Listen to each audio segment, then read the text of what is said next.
Hello guys, नमस्कार। मैं हूं आपकी संजू यादव और हमारे संजू यादव अवधी ऑफिशियल चैनल में आप सबका स्वागत है। तो आइए, मैं बहुत प्यारा सा गीत लेके आई हूं और चुटकुला नाच गीत मज़ेदार गीत है। तो आइए सुनिए, कैसा लगा तो आप लोग प्यारा सा कमेंट करके बताइए। और जितने हमारे न्यू सब्सक्राइबर हैं, नए चैनल पे है, तो आप लोग सब्सक्राइब कर लीजिए प्लीज़। और आप लोग वीडियो को फुल वॉच कर देखिए, वीडियो बने रहिए। आज कुछ धमाकेदार होने वाला गीत है, तो आइए सुनिए। जो हमारी सिस्टर लोग अपने हस्बैंड से परेशान है, जो मतलब नशा पत्ती करते हैं, तो आइए उन पे सुनिए। जुआड़ी काहे बनाला ए मोरे राजा, शराबी काहे बनाला ए मोरे राजा, शराबी काहे बनाला। शरबवा पीला त बड़ा निक कैला हो, पीला शरबवा त बड़ा निक कैला। बोतल कहाँ फेंकला ए मोरे राजा, बोतल कहाँ फेंकला ए मोरे राजा। शराबी काहे बनला ए मोरे राजा, जुआड़ी काहे बनला ए मोरे राजा। कोठवा ही बेचला या टरिया तू बेचला, कोठवा ही बेचला टरिया तू बेचला। खीरखी काहे बेचला ए मोरे राजा, खीरखी काहे बेचला ए मोरे राजा। शराबी काहे बनला ए मोरे राजा, जुआड़ी काहे बनला ए मोरे राजा, जुआड़ी काहे बनला ए मोरे राजा।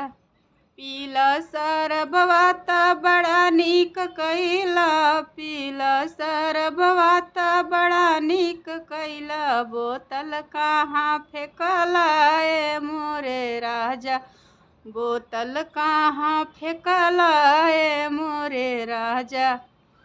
कुआना भी बेकला जगतिया भी बेकला, कुआना भी बेकला जगतिया भी बेकला। रसरी काहे बेकला ए मोरे राजा, लेजुरी काहे बेचला ए मोरे राजा। जुआड़ी काहे बनला ए मोरे राजा, जुआड़ी काहे बनला ए मोरे राजा।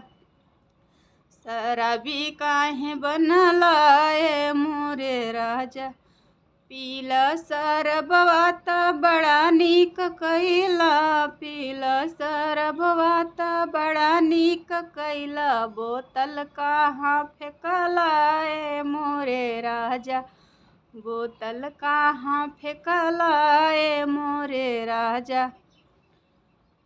टिकवा ही बेचला हो हरवा बेच दिहला, टिकवा हो बेचला त हरवा बेच दिहला।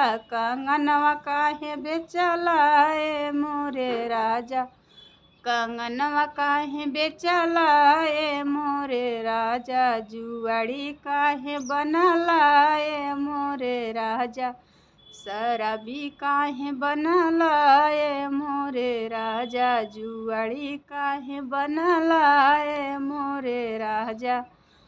पीला शरबवा त बड़ा निक कैला, पीला शरबवा त बड़ा निक कैला। बोतल कहाँ फेंकला ए मोरे राजा, बोतल कहाँ फेंकला ए मोरे राजा। जुआड़ी काहे बनला ए मोरे राजा, शराबी काहे बनला ए मोरे राजा।